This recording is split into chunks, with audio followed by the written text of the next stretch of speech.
Hiya, welcome to LSB Feasters radio channel where we keep great radio from the past alive. Today we're going to Philadelphia and 105.3 WDAS-FM. In 1971, 105.3 WDAS changed from its progressive rock format over to a progressive R&B format. Station played a mix of album R&B cuts, funk, and soul. They called the format Black Rock. And one of the jocks from the progressive rock days actually stayed with the station and became its music director and host of its Oldies show. I'm talking about Harvey Holiday. Harvey spent about 18 years with WDAS before moving across town to Oldies 102 for a while, and then spent the next 29 years playing oldies at 98 WOGL in Philadelphia. He retired back in 2018. Also on this tape, you will hear Holiday with his friend and guest, Joey Reynolds. Joey is a legendary jock who spent, time on the air on just about every radio station known to man. Just to name a couple, WKBW, WIBG, WFIL, WNBC, WQAM, but I don't want to make this video too long. Joey's just hanging out with Harvey and having a good time. Now, I got to tell you up front, the quality of this rare audio is not great. It's less than perfect, but I thought it was worth sharing anyway to hear these two legends of radio on the air together. Got to thank my friend Alan Tolz up in Boston for this audio. Thank you, Alan. All right, if you like what you hear, give it a thumbs up. Subscribe to the channel too if you like, and hit that bell so you'll be notified whenever we post anything new. All right, let's go back to 1974 with Harvey Holiday and Joey Reynolds on 105.3 WDAS-FM Philadelphia. Come on, okay. Our phone, hello for my bell. Hello. Hello. Go ahead. How you doing? Where's Joey at? Hiya. You know where I'm at. How you doing? Where you at, man? What's that? Where you at? Where am I at? Yeah. I really don't know, but I'm over here in Jersey, man. Oh, what's your name? Hey, my name's Mike. Marie. Oh, yeah, Marie, that's it. Mike, man. What is it? Mike. Mike. Oh, Mike. Are you Italian, Mike? What's that? Are you Italian? Am I Italian? Yeah. Hey, man, I ain't Italian. That's good. We can't continue this conversation, Mike. Hey, well, I want to ask Joey one question before you cut me off.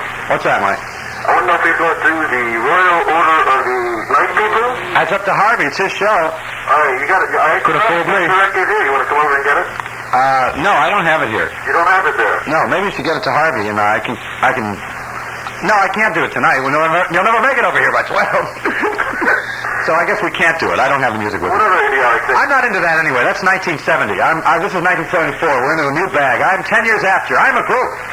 I'm on FM, man. I'm going to whisper. Wait a minute. Let me whisper. I'm high. High don't lie. Fly high. Fly me. High. I'm high. Fly me to Florida. Fly me to Beirut. Are you there, Mike? How are you, Mike? I'm right here. That's good, Mike. That's good, Mike. I really, this is FM stereo. We don't do any old bits anymore, man. Okay, I just got one last thing to say. Okay, what is it, Mike? You're a turkey. Yeah, I know I am. Thank you. People are just gobbling me up. All right, let's take another call here. Let's do Rock and Roll Heaven. All right. Okay? This is the special version of Rock and Roll Heaven prepared for Holiday. Okay, here we go.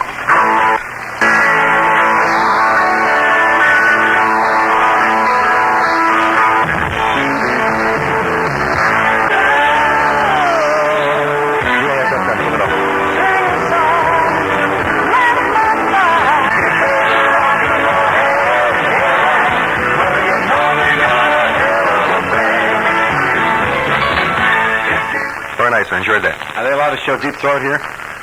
I was last week. Yeah. No, I don't mean on WDAS-FM. I know you're very progressive. Yes, it was.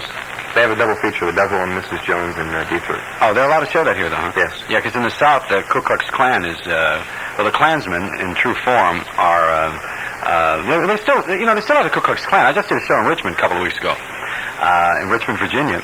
And that's not the Deep South, but it certainly was headquarters enough. And the Klan is very active there. They wear the white hoods over their heads and poke the holes for the eyes, and intimidate people, as they did in the 40s and 50s. So people waiting in line to see Deep Throat are photographed by the Ku Klux Klansmen, and they take their photos and post them at the post office, public places. And if they know the parties, they will mail these postcards with the marquee of the Deep Throat sign in front of it to their relatives, to show the family that these people are involved in obscene motion picture fare and stuff like that, you know. So they have retracted the picture. They've not been able to get an audience. They've not been able to do business with the film in the South because of this in many cities, because of the Ku Klux Klan. So Warner Brothers has recalled the film. They're distributing the picture, and they're going to reissue it, and they're going to rename it, of course, Woman at the Top. It's 11:05. Deep Throat is the Walt Disney film. It's the life story of a giraffe. I have some phone calls for you. All right. Not slowing you down, am I? No, anything would pick this up. It's 6 after 11 on WDAS-FM. Hello. Want to talk to Joey? Hello. Hiya. Hiya. That's better. Hiya. Who's this? Joe Girardi. Who? Joe Girardi. Joe Girardi? Joe, J-O-E, Girardi. That's what it's called. Garibaldi. Why don't you just call him the show? Oh, hi, Joe. How you doing, Joey? Where are you from? Bristol. I see. You still doing the Bristol stop? It's in Bristol, our shop as a pistol. Now, we're doing the Philly bump now. The Philly bump? That's the new dance. Yeah, it's a new dance out. Right, bump. Yeah, they've been doing that dance in South Philly for lots of years. You've just been missing it. And a few of your neighbors. Now they're doing the stand it up instead of, you know. Do you realize how many stars come from Philadelphia? Do you realize I have to come here to be a star? Most people don't realize that all those people in Hollywood who are being supported, because I lived there for 4 years now, are living on Philly money. You know that? Bob Marcucci. Right. Brought Fabian and Frankie Avalon out to the West Coast. They're there on Philly money. Of course, not to mention the late mediocres. Harvey said he used to call them the late greats just because someone dies, they're great. He said, why? He said did a whole thing on that last week. Wasn't here. But if someone is late, why are they mediocre? Why aren't they mediocre if they were when they were alive? And that's true. You know, we always say the late great. Correct, Harvey? They don't ever say the late terrible. Right. Well, the late terrible Mario Lanza, he wasn't terrible. He was excellent for what he did, for its nature. And he's a star. No Mario Lanza fans listening. He can do numbers. Well, that's all right. They're not into FM. They're still listening to his new cylinders. That's the same. That was on our list of things we could talk about, as a matter of fact. Mario Lanza and that's Funicello's boobies. Yeah, you go blind from that, you know, Joe. Hey, Joe, are you there? Yes, I'm here. Is Palumbo still there? Who? The Palumbos. Yeah. You go over there? Yeah. Where are you from? Bristol. Huh? Bristol. You're from Bristol. We went through this already. Are you from South Philly, though? No. Are you from South Bristol? Dead center Bristol. Is there anybody listening tonight from South Philly? I want to talk to a hardcore. I want to talk to somebody who's your basic hardcore South Philly. I've had my... Joe, are you there? Yes, I'm here. I always get the idea that we're losing you. There's no results and no response. What would you like to hear? I don't know. I don't want to do a monologue on the phone. I wanted to know what you wanted. You have a question, Joe? Yeah, that's I'd like to know... I was listening to you when you were up doing the Wolfman show, and I'd like to know if I can, any way of getting hold of some of your records. They're not released yet. That's what we were just talking about tonight. I was playing some of the stuff I've been working on for a year and 2 months. I've been off the air, out of the business, working on an album. And it's finished, finally completed. So now I'm on a national tour, building public relations with various friends, because I think this is how I'm going to make it this time, being a recording artist, being a comedy record star. And that's my goal. That's my aim. I don't want to be a disc jockey anymore, because there's people like you that are boring me. Well, I tell you, I think the best way for you to make it is just to be yourself. Thank you, Joe. I was just putting you on, of course. I have a lot of fun with people all of the time, and I find that rather than being relegated to a stand-up comic position or being on the air every day, I like to go into the studio and produce things, and then I like to get out and feel from the people what their reaction is to it. So I like to be a half entertainer, half producer, but not to the extent of Jerry Lewis. But I wanted to mention that because Harvey has been terrific to me. He's been really great. I have not wanted to be on the air in Philadelphia before. I've been asked twice. And I've not wanted to be on the air here until Harvey I met for the first time in person, although I've known about him for years. I met him in person about 2 weeks ago. And he asked me if I would like to come up and do his show some Sunday. And I said, yeah, really terrific. And I'm very happy to be here. And I wanted to say that sincerely because I think Harvey's one of the best. And there are very few people I say that about sincerely without a one-liner following it. Harvey is one of the best. Hey, Joe. Yeah, that's good. I sincerely think that you are the best man I've ever heard, and I think you're doing your most creative stuff right now on the air. I bring out the best in them, don't I? Yeah, Well, 2 speakers. Well, to have a disc jockey, to have another disc jockey on the show is unique, and what you said is true. He's definitely the best. Yeah, I think you have the two greatest men on the air right now. Whether, they come out with these polls, Wolfman Jack, Wolfman Jack's the best, I think. Well, he quit, Joe. Where did he go? Wolfman Jack, well, I'll tell you a little bit of background if I might take a minute of Harvey's time. Wolfman Jack is probably the highest paid disc jockey in the land today because he has a network TV show every Friday, which he tapes in California. He was on WNBC radio every night until last week, and he was making about close to $2,500 a week for doing the radio show. Plus probably $250,000 a year for the television show and $5,000 every appearance for auto shows, which he did a lot of. Now, I don't want to get too specific because I know him very well. He's a very dear friend, and the Internal Revenue isn't. So Wolfman has made an extreme amount of money. He's made a large amount of money in the last year, correct English. He made about $500,000, and he knew that he was going to do what he did on NBC. He doesn't like New York, and he wanted to spend 1 year in the East, and he did it. And he's also syndicated on 42 radio stations across America. And he's one of the most delightful people you'll ever meet in your life. He's a terrific guy. Just like Harvey, he's one of the best also. You happen to mention both guys, and they're both extremely talented and good. Although Wolfman's not as good on the air. He's a better person off the air than he is on the air because you can tire of a novelty act. And he does one thing, Hey, Wolfman, go down your bathtub. Hey, Sam Hall, WNBC News. Be right back with Harvey and the Holidays on WDAS-FM. Hey, baby, come on now. Take your clothes off and get with it. And let's party. How long can you take that? Half an hour in the year and it's over, But he's a wonderful guy, as I say. And then the other guy is Don Imus, who's on in the morning. He makes $150,000 a year on NBC, and he's controversial. He does Nixon jokes.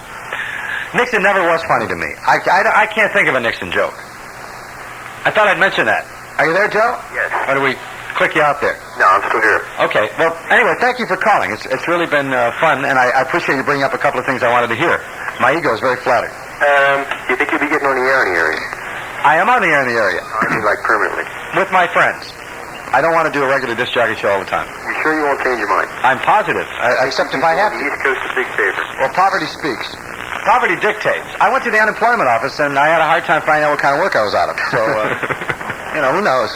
Thank you, Joe. Hey, listen, I could tell you about the stars I saw pull up in their Rolls Royces going to the Alcoholics Anonymous, and then where I went also, and then I could tell you about the other ones. See what happens if you call Alcoholics Anonymous. If you have a drinking problem, you're listening out there, and it's a very serious thing. It's even worse than drugs because it's more widespread, and people who drink don't think they're drunk most times. At least when you're smoking pot, you know where you're at. You know you're somewhere else. But when you're drinking, you say, I can outdrink him. And it's not how many drinks you have, it's what it does to you. And I wanted to give this plug. It's a very serious problem since I am very, very cognizant of drivers on the road who have had too many. And this is one of those nights when you have too many, you're partying all weekend, you get in the movement, and then on the day that you're driving home, you've had a few drinks all afternoon, you're tired from the weather, the sun, and the kids are bothering you, you're driving home now, and you're going nuts. But probably one of the big fights that you're having is too much booze in your system, and you don't have your senses about you. But there are agencies to help you. One of the greatest aids in the entire history of mankind on this planet is Alcoholics Anonymous because it is purely non-profit. It's not a club where you join and share your illness. It is something that's a non-profit organization. You go to Alcoholics Anonymous. You don't even give them money. You give them $1 for the coffee and the free cookies they make for you. And there are about 200 meetings held every single day in Philadelphia area for Alcoholics Anonymous. There are a lot of them, and a lot of drinkers. So I wanted to mention that because I had a very bad experience in Hollywood with drinking. And the people who pulled up to the Alcoholics Anonymous meetings, very many different locations, Beverly Hills, in the San Fernando Valley, and also, I would see them once a week on the unemployment line. Be pulling up to get their checks to go out and drink, man. But I can mention names, but I don't want to bring up and I don't want to conduct a smear campaign for people like. I just don't want to get into that. It's not nice. We'll just say that I was one of them. All right. Like the rest of the names, send $5. Check a money order. The names. Maps to the Stars Homes, care of Dodie Reynolds, 11:15 on WDAS Live FM Stereo. Portion men's shoes. So we're going to play a record if you want to stop the tape for a few seconds.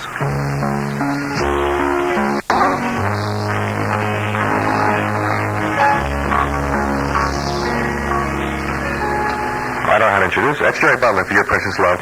Record that makes Jerry buck. On the Harvey Holiday show on WDAS-FM Stereo. It's 11:17. Is it okay to whisper? I never had an opportunity to be well, see, the whole station... I didn't hear that. I've never had an opportunity to be real.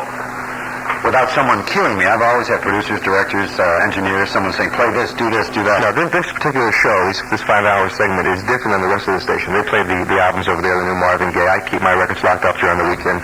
This is a once-a-week type of thing, and I do a different show. It's not really an FM, it's not AM. Well, then you always have a special. Every week it's just, whatever happens. We've had, I mentioned other guests besides you have been... Oh, you have Marvin Gaye, had Curtis Mayfield here? Smokey Robinson. Well, on my particular Sunday show, we've had some football players. We've had Stevie Wonder, Smokey Robinson, Jerry Butler for an hour and a half, Sonny Till, some of the old-timers, Hank Bauer. We've had Herb Allerley from Green Bay Packers, Ben Hawkins from the Eagles. Name it lost me with the pantyhose. That did it. I knew then he was not the kind of a guy I'd date. Who's that?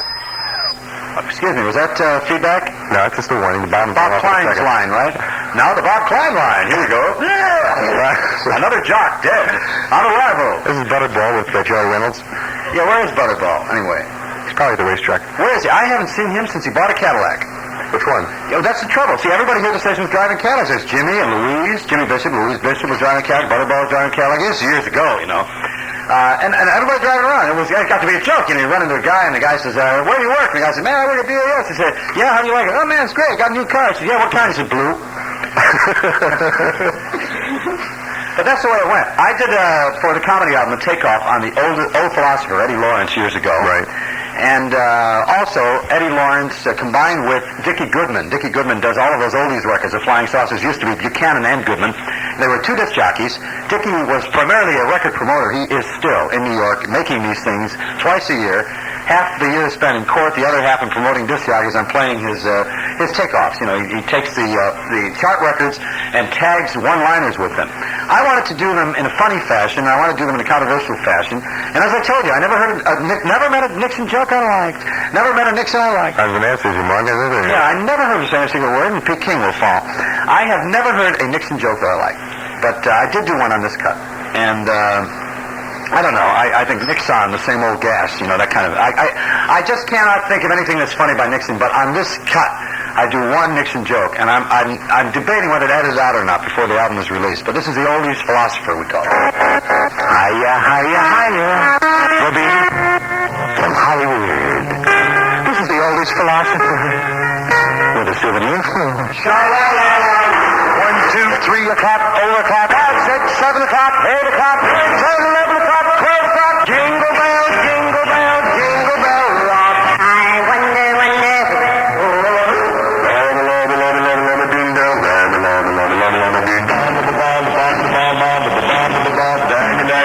You say you fell down 12 stories in an elevator, and the kids in the neighborhood start calling you. You're the old movie buff. The thing is the story of a large zipper. You say there's a national illness.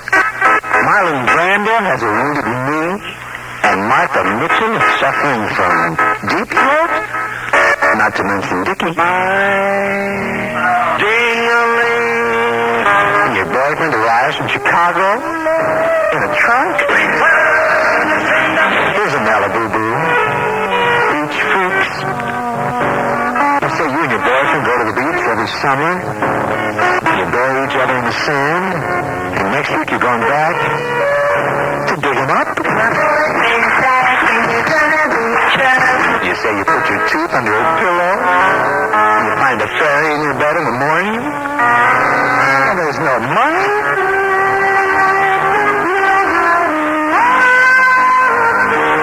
And you win the David Bowie look-alike contest. You say you get a statement from your dentist that says this bill is 1 year old. So you send him a birthday card. Happy birthday. You start to wonder about Elton John and Daniel. Shouldn't we be together? Yada, yada, yada, yada, yada, yada. And you find out the phone company in China is known as Mao Bell. You use your princess phone and your voice changes. Los Angeles gets a black man who has all the phones converted to watch lines. And the color girl goes do-do-do-do-do-do-do. Say what, Tom? You say Nixon is bugged. So is everybody else. Is it okay to mess of a Giselle with flat feet. Your girlfriend asks you to turn the radio on, so you kiss it. You turn me on the radio. Roses are red, violets are black. Join the campaign to bring the government back. So long, record freaks. Bye. Look what they've done to my son. Brenda Holloway, every little bit hurts. It's 11:26. We got some more phone calls coming. CO3 3200. And I'll remind you about my oldie albums. I'll tell you what. What? Yes, I don't know. I think this is a... My oldie albums are available at the lobby. Just sold one, though. You know at the lobby? Sold an album in or the you can get them by now. I'm going to give up my time for you, Joey. And I have to pay for this. Why don't you go out and sell a lobby? There's a guy waiting out there to buy one. Go sell the album. This is not important. And here, all you got is 2 commercials. One from Jenkintown Dodge. You don't need that. Go outside and sell an album. Never mind Jenkintown Dodge. They don't even know if you run it. I do need that. Believe me. Jenkintown Dodge has got that car, you know. That car is a Dodge Charger. They paid $1 million to get Andy Granatelli to STP it to death on the side for that visual approach that they have. To have the right to carry the STP banner, the official car, the Dodge Charger, they paid $1 million. What was the question? The question was, is it time for the Jenkintown Dodge commercial? Well, we can do them both at one time. All right. I tell you what, you do Jenkintown, kill time. You do Jenkintown Dodge, and I'll do my oldie albums. All right, so wait. We've got to take priorities here, because there's only so far we can go with this. You know, Jenkintown Dodge deserves to have their minute, and it's up. Now do your oldies album commercial. Tell you a quick story. A friend of mine owns Jenkintown Dodge. Right? No, wait a minute. Another minute, man. I'll tell you a quick story about Jenkintown Dodge. A friend of mine who owns the place, when we were kids, he had 2 cars and let me one. So I went to the movie, and he came in the other car and stole the car that he lent me and drove away. So I came out, and I borrowed a friend's car, and it was gone, okay? So I called him up, and I was going to call the police, and I lost a $4,000 car. So he pulled that trick on me. Now here it is 10 years later. He lends me one of his cars. Excuse me, 10 years after. Oh, I'm sorry. He lends me one of his cars. We went out, and he says, drive the car and leave it at the lot. That was a used car dealership across the street from Jenkintown Dodge. So I took the brand new Dodge he lent me, put it on the used car lot, wrote lemon on it, and wrote for sale. I got even with him. It took 10 years, but I got even with him. And believe me, I'm going to do the same thing with you whether it takes 10 years or what you did on my show. I'm like 11:29. So don't forget, buy my albums. Get a Jenkintown Dodge car, and you go out and you can buy my albums, and it's 11:29. Wait a minute, the Harvey Holiday album can be serviced at any Dodge dealer, too. That's true. Thank you very much. Especially after 10,000 plays. You want to walk over here, and I'll walk over there? All right. We're going to have a... Switch. We're switching, folks. Now. This is stereo. All right. It's ridiculous to go through a show like this. He's got a lot of people on this show, and this is one of them. All right, let's see. We're going to go to the... We're going to go to the... Where you're at. Oh, no. Let me just put these guys on the air here. That's all I'm going to do. I just put them on. If this works, then we're in good shape. Hiya. Hiya. It does work. Who's this? Joe? Yes, who's this? This is Guy. I don't want to hear and I'll answer your personal question. You are on. You're on here right now. But that's all right. My audience knows my entire life. You say something you shouldn't...